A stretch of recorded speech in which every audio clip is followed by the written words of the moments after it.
Hi everybody, welcome back to Cabin Crafts and Simple Living, and today I thought I would give you an update on some of the miniatures I've been making for the log cabin dollhouse. Now that Christmas is nearly over, I've started back in the miniatures again, and this is my latest one. This is a little wingback chair. It had to be upholstered and all glued together, and this was very fiddly, and this is very crude. I actually have two sets of these, so the next one I will know more of what to do, but I don't know if you can see up close, but you've got to like hide all of your raw edges. And for those of you that are new, I'm making a log cabin dollhouse from Hobby Lobby, and I'm doing it in Colonial, so it's a Colonial dollhouse, but I wanted to show you the kit that this came from. So I've talked about these before. This is from the House of Miniatures. Came out during the 1976, maybe a little bit earlier, a couple of years earlier, for the bicentennial, whenever everybody was so crazy about Colonial, and I wish it would go that way again. But this was a kit, and it came with this light blue fabric, but I wanted to use my own. This actually looks similar to a wingback chair that I have in the log cabin next door, my Airbnb, and it looks like a coverlet, woven coverlet.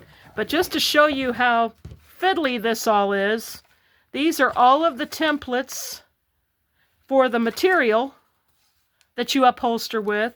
And of course it came with then you have to glue all of the wood parts of the chair together. And these are the seat.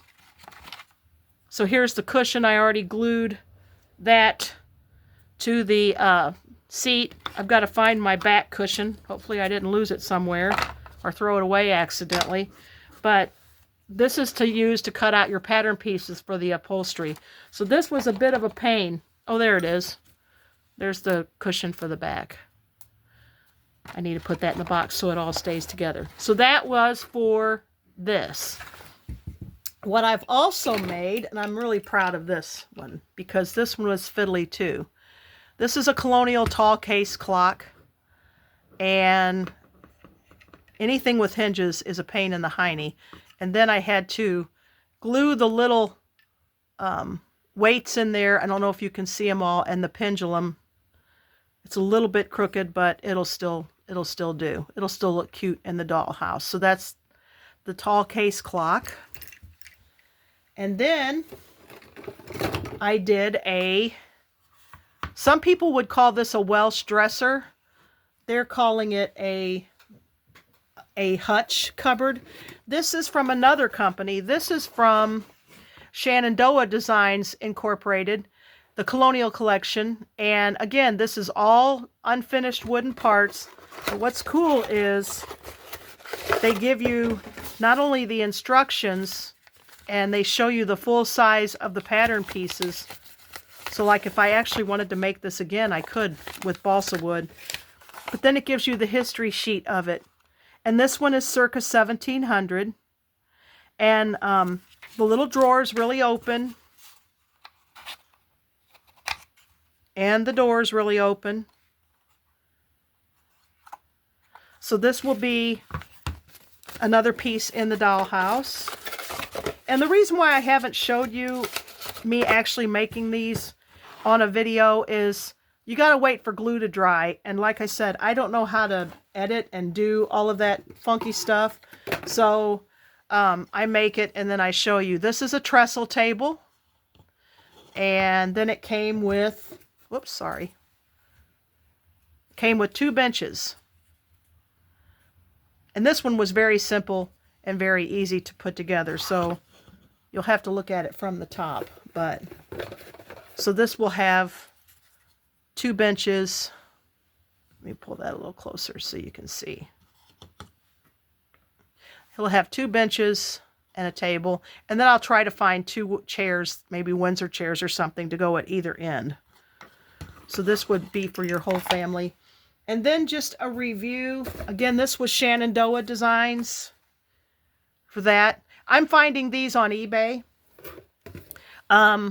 For the most part, houseofminiatures.com or thehouseofminiatures.com has these sets, and they are also on eBay. But thehouseofminiatures.com still has some of their collection that you can buy unopened. And so they're 50 years old. Some of them, and they've also got on the site pieces that have been finished. And so you can buy this is the clock that I did. So I think this one came out. I think this one came out pretty good. And then just to recap what I've already done, this is this big rope bed, and it's got the canopy top. And then I covered the mattress with some ticking fabric. And then I need to make some sheets. But then here is that lovely little handmade coverlet that I got years ago at a show that somebody had actually woven. So there's the coverlet, but I need to make little pillows and little sheets for that one. Now I'm trying not to, but I might have to cut off this canopy because it's too tall for my cabin. And I hate to, but I might have to. And then here was the other rope bed that I did. This is a low post Chippendale. This was another kit. You can see the little legs. I've got to finish the mattress for this one, and I'm going to try and make a mini quilt for this one. And then you all remember I got this pie safe at Hobby Lobby, and and it was already finished, and I painted it yellow, and I blackened the little tin plates, little punch tin plates. So that was from Hobby Lobby. This was also a House of Miniatures kit, and I didn't get my hinges on quite right, so it doesn't want to close all the way, but I did the little miniature painting on there, and the little drawers will open. So you can see the little drawers will open. I love that one. What I might do is like have a blanket or something hanging out over the edge so it looks like that's holding that lid up. Then I did another House of Miniatures. This was the cradle. So I'll have to make a little bedding for that. This one was very fiddly and a pain. It doesn't look like it would be, but that roof, that beveled roof, oh, that gave me fits. Oh my gosh. And then I made this little table. This was also a House of Miniatures table. This was originally going to be my kitchen table, but it's too small, so I might put that in like the keeping room. And then I made this settle. This was a Shenandoah Designs company settle.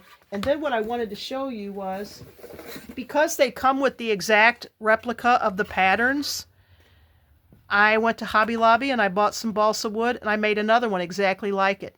But you can see that my wood and their wood is a little bit thicker, but I still was able to replicate that completely with balsa wood from Hobby Lobby, because they give you the actual size of the wood pieces in the pattern book. So this is an example of some of the balsa wood that I bought at Hobby Lobby, and it comes in a big package, and it's got varying thicknesses. So you can make your own furniture. And then you all remember, this has been out in the garage, so it got a little cold, but when it warms up, it will flatten out. But this was our Colonial floor cloth. I did a video on how to do that. So I've got a Colonial floor cloth for our little house. And then I made a teeny weeny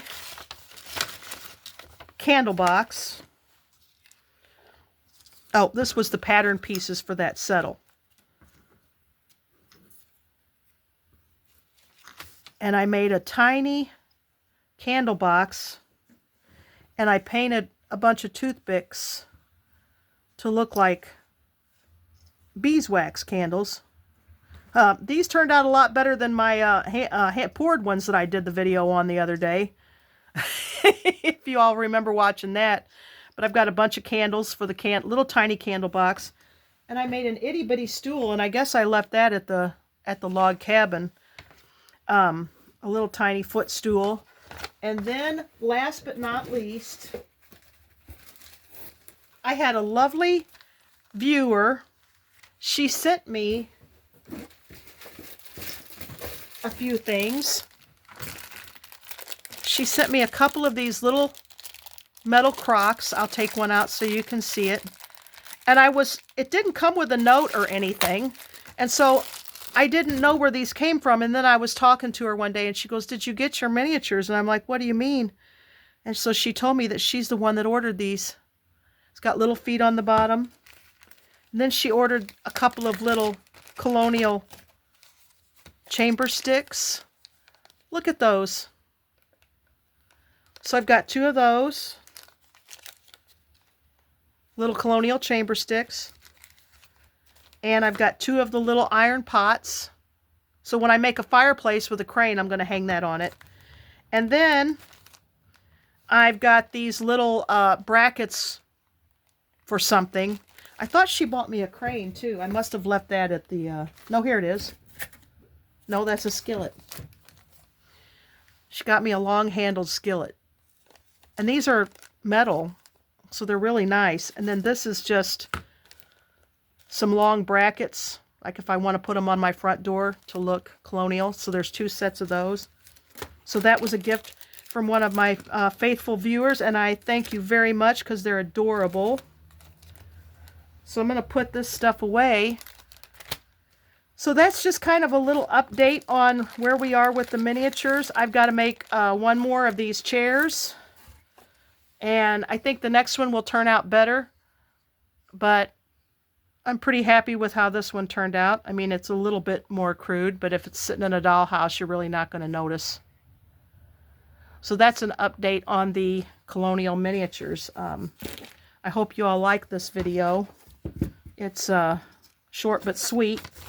And if I can ever figure out how to edit, I can show you maybe how to make a piece of the furniture.